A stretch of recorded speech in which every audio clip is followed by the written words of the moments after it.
Welcome to the SwimStrong Dryland Podcast. We are dedicated to inspiring and educating the swimming world. Our podcast highlights the work, character, and achievements in and around the SwimStrong community.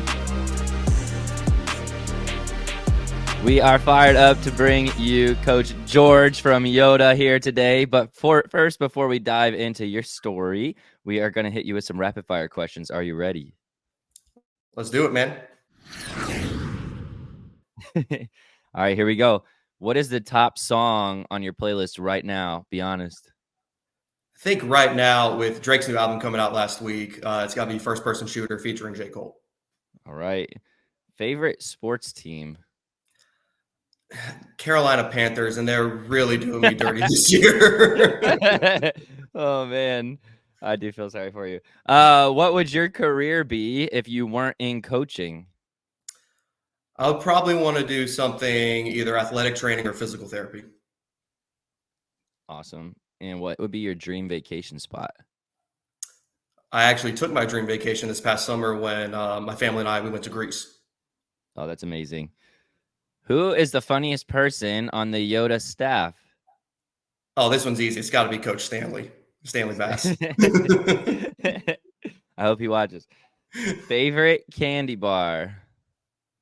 Reese's, but not the peanut butter cups, like the pumpkins or like the Christmas trees. Those are by far the best. Because of the peanut butter ratio, right? Oh, yeah. Yeah, that's a good choice.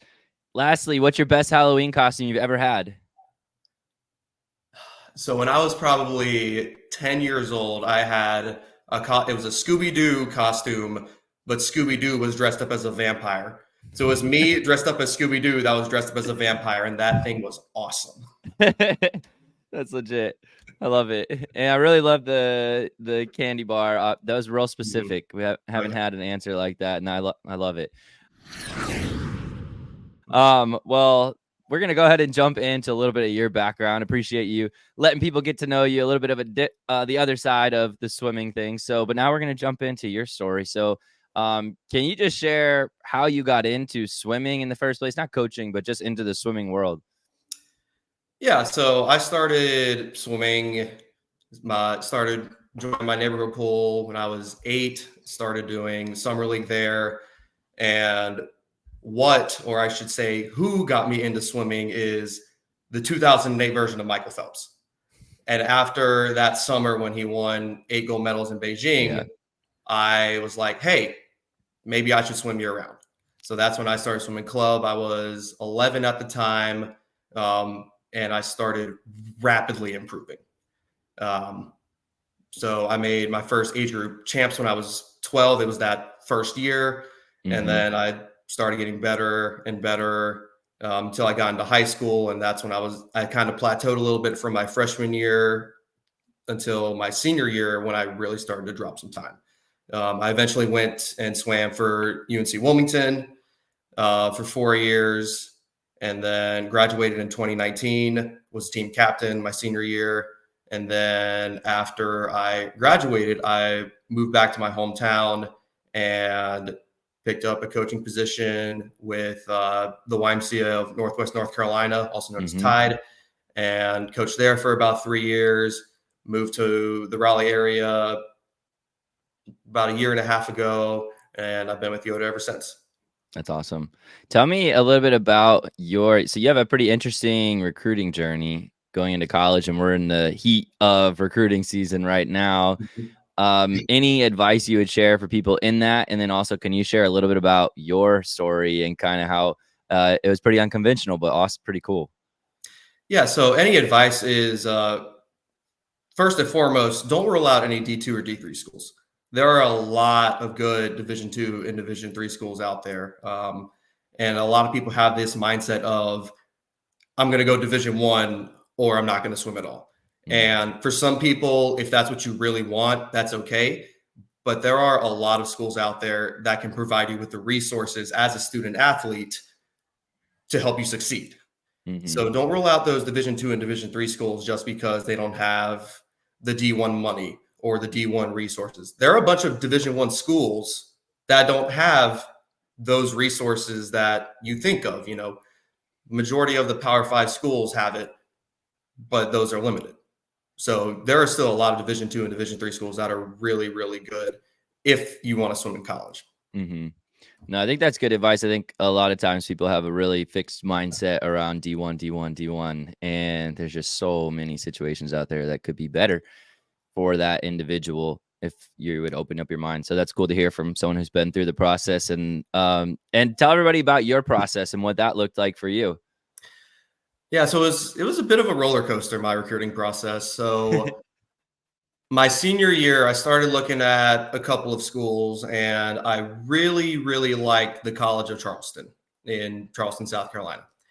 And I wasn't planning on committing in the fall. I was planning on to fully sign in the spring if I were to sign. And maybe a week before signing day in the fall, I get an email from Coach Bora of College of Charleston saying, hey, we just got out of a meeting with our athletic department and they're going to cut our swim program. And that crushed me because Charleston was somewhere that I could swim. It was far enough from home, but not too close to home. There were a lot of good things I really liked about Charleston, and the fact that they were going to cut their program in the middle of my recruiting season crushed me. So after that, I kind of had to take a step back and think, okay, where else do I want to go? Because a lot of the schools I was looking at, a lot of the rosters already filled up. Now, this is back in, 2014 when, if you committed as a junior, it was an anomaly. Like, whoa, you're committing to, and now if you don't commit as a junior, it's too late. But as a senior, going into spring semester, I was applying to UNC Wilmington just to go to school there. And I reached out to the coaches. They're like, we already have a full class, good luck in the future. So my mindset was, okay, I'll swim through the summer of my senior year. And then if I want to swim club at Wilmington, I'll swim club. That June. So this was maybe a week after I graduated. Mm-hmm. I get an email from the head coach, Coach Jason, giving me an opportunity to have a 2-week trial period during the beginning of the school year. And if he sees potential in me, he'll give me a spot on the team. I was freaking out for the rest of the summer. I wasn't even focused on my championship meets, not even like, coaching summer league. The only thing I wanted to do was get myself prepared for 2 weeks in August and September that could literally change my life. Mm-hmm. And I didn't have the best summer championship, best Y Nationals that season. But I still felt that if I was prepared enough, I was prepared enough. And if I wasn't, then it was never meant to be. Mm-hmm. So I got to campus. I was allowed to do the captain's workouts. And then because I wasn't officially on the roster, I could only practice with the team 3 times a week. So the other 2 times a week, he said, swim on your own. I can't give you anything. You got to swim on your own. So then I would reach out to my old club coach, say, hey, give me something and I'll go swim with the rec. So I did that because I wanted to show this guy, hey, you can trust me. 2 weeks go by and I get a call saying, hey, meet me in my office Monday morning at 9:30. So that's when I knew it was getting real. Like, okay, this is either going to be really good or it's going to be really bad. And then eventually he said, hey, you're one of the hardest trainers I've ever seen in my life. When I tell you to swim through a wall, you literally swim through a wall. And so we're going to give you a spot on the team as a walk-on. That's and awesome. I have never been so more relieved in my life. And for the next 4 years, I scored at conference all 4 years. I made the top 10 list in 3 different events, and I was named team captain my senior year. So to anyone who doesn't think that they can't swim in college, starting at the bottom and working their way up, I'm living proof that you can. That's awesome. That's a legit story. Goosebumps, even you telling it, thinking about that whole journey and process and having your dream school taken away, thinking, oh, I guess I'm just not going to swim in college. It's not meant to be. To then having the opportunity to walk on. I think a lot of times people would maybe just be like, they just shrug at that, like, there's no point. And your mindset was exactly the opposite. And I think, would you say, I don't want to put words into your mouth, it sounds like there's just like a love for the sport that was the reason, right? The driving force behind all of that was that you just loved it. Would you say that's accurate, or were there other things too that gave you that type of drive to go from essentially start from the bottom and now you're here? Oh, it's definitely the love of the sport. I mean, there aren't a whole lot of sports. The only other one that I can think of is gymnastics, where if you don't practice every day, or at least bare minimum 4 times a week, you're falling behind.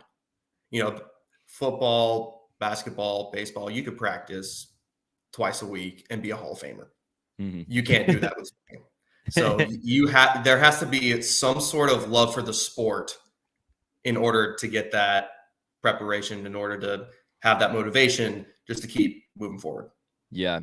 Yeah, that's awesome. I mean, you can hear it. And for any athletes watching, that's an awesome story to remember. If you do love the sport, there's a path for you that you can carve if you're willing to not give up and be consistent and work hard. It's cool that the walk-on the team was the hardest worker on the team. And coaches notice that, they see that when you're training. So maybe if you can't get on a team initially, just volunteer to be a manager on the team and practice when they'll let you, right? Just let them see you and be around them. And but anyway, that's a really cool story, and I appreciate you sharing that. And I'm wondering how that has now fueled you as a coach. So what was your decision to go from, so you graduate college, finish as a team captain, and then what? Were you thinking that you mentioned another career you might be doing would be like athletic training or PT? Were you thinking that's the route you were going to go? Did you know you wanted to be a swim coach? How did that happen? So when I moved back to my hometown, the job was just offered to me for coaching. And I majored in exercise science while at UNC Wilmington, and being a varsity athlete, I kind of now understand why swimmers do certain things a certain way, and how periodization works, and everything that Brian talked about in his podcast, I understood just about every single part of it. So being a coach, I wouldn't necessarily say it was my first choice, because physical therapy, athletic training, that is something that I thought about doing. Mm-hmm. But I think with coaching, at the end of the day, you're impacting I think a lot more people, because you spend more time with them. If you're an athletic trainer, if you're a physical therapist, you might see that person, if they really need the help, you'll see them twice a week for a few months, and then that's it. Where as a coach, you see these kids every day for a year, 2, 3, some of them 4 or more years. It was actually really funny when I was coaching at TYDE. The seniors there were swimming on TYDE they were like 11 or 12 years old when I was a senior, and I already knew them. So it's cool to see that come full circle. So for sure. So I think coaching ended up being my calling once I finally got into it, and I really got into it. Mm-hmm. Yeah, the more you develop the relationships and started to realize what the day-to-day actually looked like. Yep.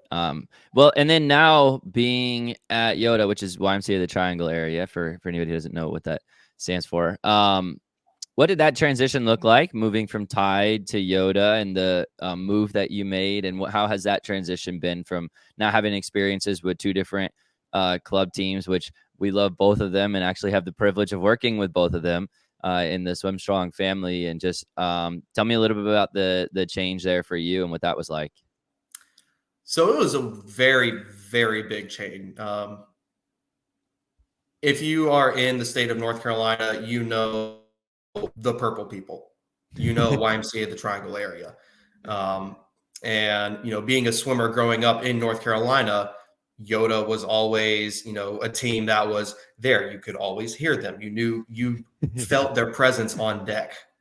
So when I got the opportunity to come and coach the senior group over here, I may have thought about it for 20 minutes, if that. And that was more of, all right, well, can I find an apartment that's reasonable with rent?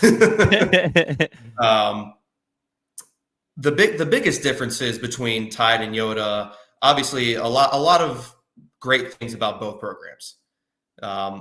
With YOTA, though, because we cover such a large amount of space from Chapel Hill all the way close to Wake Forest, North Carolina, that's probably about a 45-minute drive at least. With our senior groups, there's two different sides. There's an east side, a Raleigh side, and then there's a west side, which is Durham and Chapel Hill. And even though the swimmers are the same speed and same level, they don't train together all the time. So that was one thing that I had to get used to. But then eventually we start going to meets together. Now, some Saturday practices will combine our senior groups. That way they can see each other. And that's how YOTA has started this really big family. Where with TYDE, everyone was on the same level, you train together, and that's how you became the family. So it's a little bit different. I think in both instances, family is still there. That's awesome. That's really awesome. And can you actually, that is something that I've noticed from day one, working with YOTA, is the connection that everybody has, even though there are multiple sites, multiple locations. And something that I think is cool, shout out to TYDE and YOTA, you guys actually did a leadership camp together. And I think that's a little more rare, actually a lot rare in club swimming, for teams in the same state area to be supportive of each other. And so I think that's something unique. And, in different states, I've heard North Carolina too is particularly competitive, and can be kind of cutthroat, but you guys are, partnering with other teams and doing a leadership camp and supporting each other and wanting to see each other be successful. And that's something that I absolutely love, because I think you're always going to be more successful when you're, linking arms with other people in the swim community to try to bring out the best of the coaches, the best of the kids and the parents, families, all of that. But how did that happen? Like, that's not something that you hear about typically, people doing things like that together, especially in competitive swim states. Where does that mindset come from both teams? Yeah. Actually, this past September was only the second time we've ever done it. So before that, it was just a YOTA thing. And actually, when I got here, a couple months later, that's when we had our leadership camp. And that's when, we had a lot of other teams, a lot of other Y teams from North Carolina come participate with us.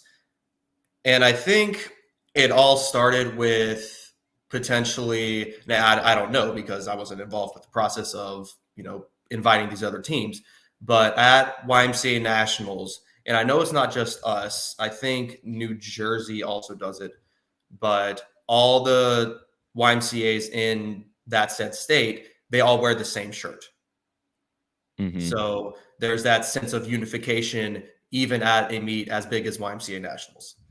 So that comes into place. And then we just thought it was a good idea. Hey, let's invite some of these teams to our leadership camp. I think everyone benefits. You get to meet new people.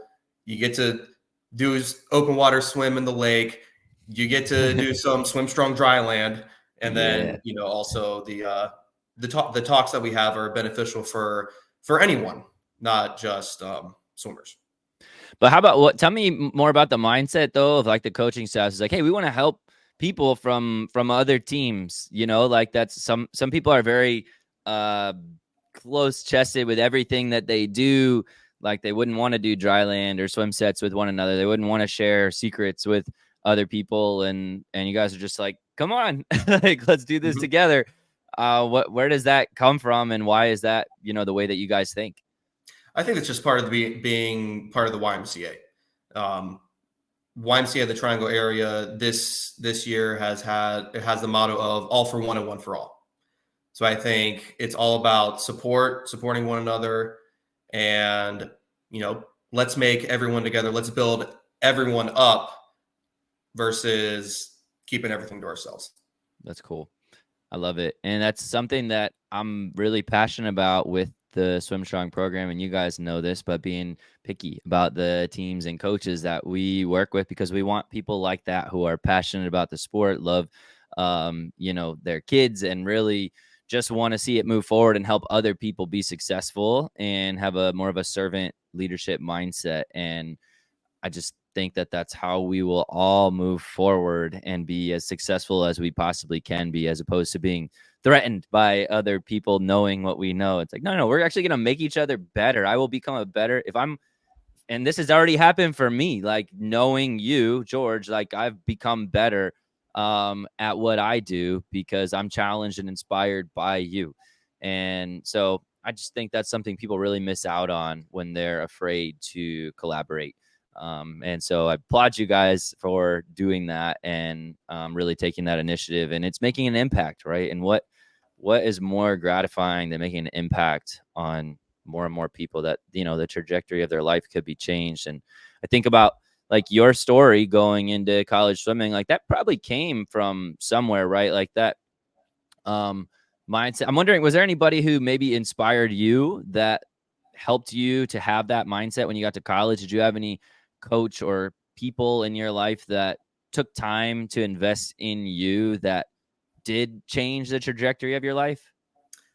Oh, absolutely, for sure. I had two major coaches when I was swimming club, Scott Dunn and John Ravenstein. Scotty was a magician. He coached for a long time. No offense, Scotty, if you're listening. But he coached collegiately. He was YMCA Coach of the Year multiple times. And I was a distance swimmer and he was the distance coach. So I worked a lot with him.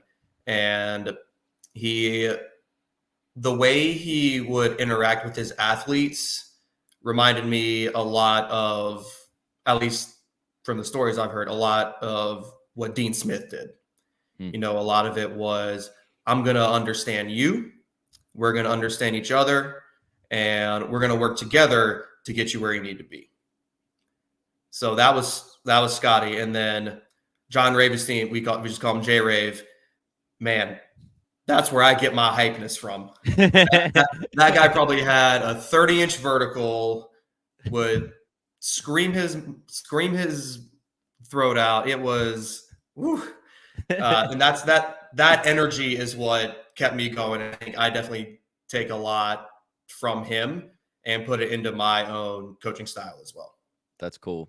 Yeah, there's always people along the way that make an impact that people don't realize. Like, hey, when they get George, like they're also getting bits and pieces of these other coaches and people who have impacted you along the way, not just coaches, but teammates and family members and friends. And there's so many people that can help shape your life. And that's pretty cool to hear that type of impact. And now I know you're having that impact on people now that, 10 years from now, weird to think about, if they're on this podcast one day and talking about the coaches that influence them, there'll be many people that talk about you and your energy and your passion and your care for them. And it's very evident. And I actually had the privilege of being on deck with y'all at Y Nationals this past year, and you guys were absolutely wild on deck, and it was so fun to be around. The energy was ridiculous, and I loved it. I absolutely loved it. And the team was so welcoming. Like, they had seen me on Zooms and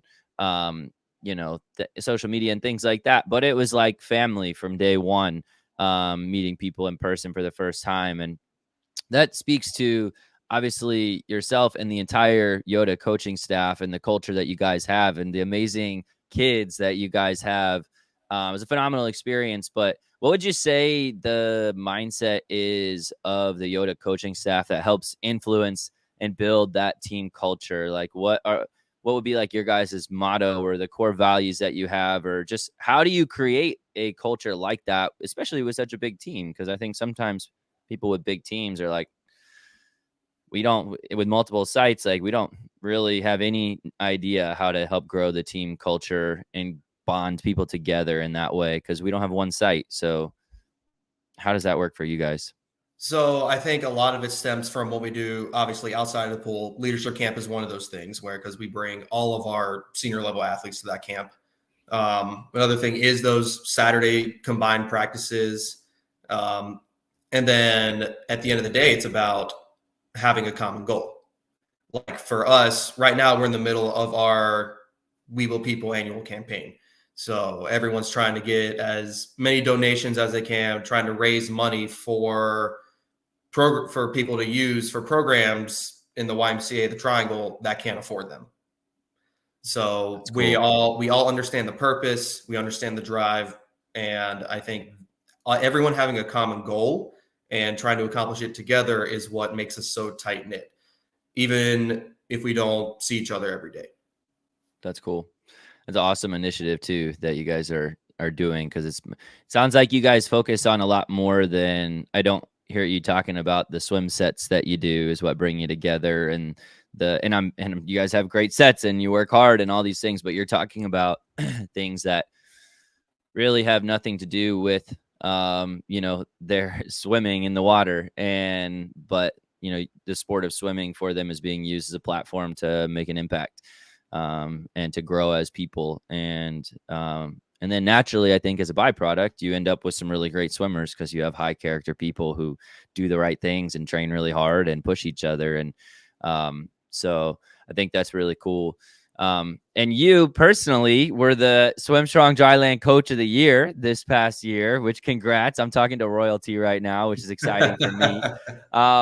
And so not only have you come into the coaching world, but you've taken it by storm, and the athletes that you work with absolutely love you. And I know the feeling is mutual. And I'm wondering how you came to this point. Like, how have you grown as a coach? What steps have you taken to grow over the last, I think you mentioned like 5 years now since finishing college? What has that journey looked like? How have you grown as a coach, and just general philosophy and trying to be the best coach you can be? So we'll backtrack a little bit. When COVID happened and we took 2 months off, I was bored out of my mind. So our head coach emailed out a lot of different options that we could do, like educational webinars and all that stuff, while we weren't able to practice. And I tuned into probably every single one of them. That's cool. And so that's how I think. And that was my first year of coaching ever. I wasn't even coaching senior athletes at the time. I was working with age groupers. And then, learn, and a lot of the educational stuff is a little bit more tailored towards senior level athletes. There definitely was some age group stuff, but I think more of it was senior level stuff. We could get some more age group stuff out there. That'd be great. But when we were able to come back during COVID, and there weren't that many kids in the pool, and it was just one, maybe two coaches on deck. And that's when I think I could be like, okay, well, there's not a whole lot of you, so I can focus on you three, making sure you have a high elbow catch in your freestyle. Just simple stuff like that during COVID for those 3 or 4 months where I didn't have to focus on a whole lot, and I'm making all these changes. I think that's what really developed me into being a senior level coach. And then from there, using the background that I have with exercise science, building a plan for each swimmer to lead them to be as successful as possible. Mm-hmm. And one thing that I tell the kids a lot, because swimming is a brutally honest sport, is I never guarantee anything. I could even say, if you have 100% attendance, you drink a gallon of water a day, you eat right, if you do everything correct, you still may not go best time at your championship meet, which sucks. But unfortunately, that's our sport. Mm-hmm. So I never guarantee things. What I will guarantee is we are going to try to set you up to perform as best as possible. Mm-hmm. And I think since I'm so forward with that, I think that's where a lot of kids are like, okay. Because sometimes, you'll hear coaches say, hey, if you come swim for us, we will make you this. We will get you here. You'll get that Olympic trials cut. You will make finals and trials. And then what happens if and ultimately when they don't? So I think a lot of the trust in my coaching came from my head coach back with TYDE into developing that kind of philosophy. Yeah, I think that makes sense and is a really good mindset to have, because it also doesn't put a limit on anyone, right? Like you say, hey, I don't, instead of saying, oh, you can make Olympic trials or you can make junior nationals or whatever it is, there's no limit. Maybe you're going to be on the podium at the Olympics one day. Like we don't really know what each athlete is capable. We have an idea as coaches. We can look and see, like, based on your talent, your work ethic, your mindset, the way you carry yourself, like we have a pretty good idea of how far you can go, but you never truly know. And if someone fully invests themselves, they can surprise everybody and inspire people around them in ways that maybe we didn't even know they could do, and that they didn't even know they could do. And I think that's one of the joys of coaching is like, I don't know if athletes believe me every time I say this, but they inspire me, I think, just as much, if not more, than I inspire them or you inspire them. And I love watching athletes do crazy things. It inspires me to be a better coach. And I'm wondering for you, what's your favorite part of coaching? Like, what gets you fired up about just being on deck, being with the kids, and what is that driving passion for you? So a lot of it is when the kids meet their goals. If they meet their goals, I'm pumped. And when they exceed their goals, I'm going crazy. At the end of the day, when they eventually reach their goals, I mean, I'm always the loudest on deck. Anyone who's ever been to a YOTA meet knows they may not see me, but they'll hear me. I love seeing my favorite, and I think a lot of coaches can relate to this. When a kid finishes their race, and it's a really good race, the coach gets excited. And then when you see the reaction of the swimmer, you get even more excited. I specifically remember at a meet this past year, we had a boy. I don't think he was going for his Y national cut in the 200 breaststroke, but I think he believed it, but I don't think he fully believed it. And then when he got it, I'm going nuts. He has no clue. He looks up at the clock and just starts going, and he goes insane. And then he comes up to me and says, "Hey, I got my Y nat cut. You want to jump in the pool?" I was like, "No," because I knew you could do it all along. That's awesome. And yeah, that is such a joy of the sport, because you do put so much work in. It's a joy to see people do things that maybe they didn't even know they could do. And then I think the other side of it, and that's maybe it's one of the biggest challenges of coaching, but also a joy in a different way, is when people don't reach their goals. And that's always really difficult. And what do you do? What's kind of your message when someone just falls flat on their face? As a coach, like, what's kind of your philosophy around that? Because obviously that happens a lot. Like you mentioned, like, this sport is pretty brutal. So what's your message to your athletes when it's just a total flop? So the first thing that I'll usually tell them to do is go swim some easy. And I'll tell them, you have 20 minutes. You can be as mad, sad, disappointed, frustrated, whatever kind of emotion you want to feel. You get 20 minutes to do that in the cool-down pool.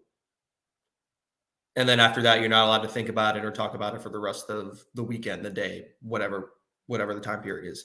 because if I try to talk to them at that moment, nothing will get in their head, because in their head, they're thinking that was awful. This weekend's going to go downhill, because I've seen a lot of people who think like that and then they don't bounce back.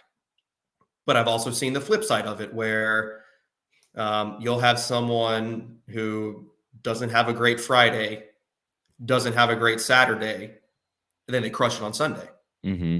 So it's all about having that mentality of, it's okay to fail. It's okay to be emotional, because we're human, and that's what makes us human. If you're never frustrated or upset about plateauing or not going the best time or whatever, missing a timestamp, if you're not emotional about that, you're not human. Showing emotions is a good thing. And I think that's where sometimes there's a lot of misconception about being frustrated and upset and mad. I went 400 in the 400 IM 5 times. And I never really gave myself the opportunity to be truly upset about it until it was over. After I did my last ever 400 IM my senior year of college. And so I never broke that barrier that I was stuck at for 4 years. And I think part of it is because I never knew how it really felt. Because if you talk to a lot of people, I have a very optimistic mindset where, okay, it didn't happen, but there's always the next time. And I never let myself get emotional about it or get sad about it. So after that last one, I went up to my coach and I said, hey, give me 20 minutes. Give me 20 minutes. I'll come back. We can talk about it. And I'll still be your best cheerleader, but give me 20 minutes. And I went to a different location of the pool, screamed out a couple 4-letter words, started bawling my eyes out because I knew it was over. And but after those 20 minutes, I felt so much better. And then I was able to have a conversation with my coach about, what went well, what could have been better. And then after that, the next day, I bounced back and went it wasn't a best time in my mile, but it was my second best time ever. That's awesome. So it's okay to be emotional as long as you don't let it affect you for the rest of the weekend. Yeah, no, I think that's really good advice, because for sure, everybody is human, and thinking it's cool to hear the things that you've learned. Like, hey, if I could go back, maybe I wish I would have felt this a little earlier so I could have processed it a little more. Because I think people do often mistake like positivity for like, it didn't, like what you mentioned, like, it didn't happen, but it did, right? And you should feel it, and okay, now what can I experience that, and then what can I learn from it? And so I'm also a very optimistic, positive thinker, and I try to use, but when I'm talking about positive thinking nowadays, I try to talk about productive thinking. Like, don't let it just be like fake, fluffy optimism, that type of thing. And it sounds like that's something that you've learned over time too, which I think is so valuable to be able to tell a kid, like, hey, be mad, like go, but don't let your emotion control you. Like, if your emotion controls you, like, it doesn't own you. Like, you get to choose what you focus on, but you are allowed to feel things. And so I think that's really good advice, that if people allow themselves to feel their emotions, process it, and then have a short-term memory and move forward, and take what they can learn from it, they'll see a lot of success. And so I just think that's really insightful. So I appreciate you sharing that from personal experience. And now as a coach, you're obviously using that to impact people. And I want to wrap up here just with a question about more on the technical side of things, in terms of like your coaching philosophy. Now you're working with senior group at YOTA, and just if someone is on or thinking about being on the YMCA of Triangle Area and progressing through, and they get up to senior group with Coach George. What can they expect? Like, what type of training? What's your favorite type of training? What progressions do you like to take athletes through at that level? Obviously, it's a lot different from age group coaching because they're at a different spot technique wise and development wise. So I'm sure you've learned a lot from age group to senior coaching too. But what's kind of your coaching philosophy at that senior level and progressions you like to take kids through? So my philosophy is always, you got to make it fun. And that's definitely something I took from age group coaching. But, swimming itself, most of the time, isn't necessarily a fun sport unless you make it fun. Mm-hmm. So I always try to make it fun. We'll throw in some wacky, we'll do something every Friday. We'll do, every Saturday, I let them do their own warm up just to keep things interesting. So that way it's not super constant. Another thing is we race every day, and kids in my group know, at the end of a main set or at the end of our secondary kick set, if we don't do something off the blocks, it's because we don't have time. So we always do something race wise at the end of every single practice, because you got to learn how to go fast when you're tired. Mm-hmm. And what I like to tell them is, if you want to go fast at your championship meet, you got to learn how to go fast at an in-season meet. If you want to go fast at an in-season meet, you got to learn to go fast in practice. Mm-hmm.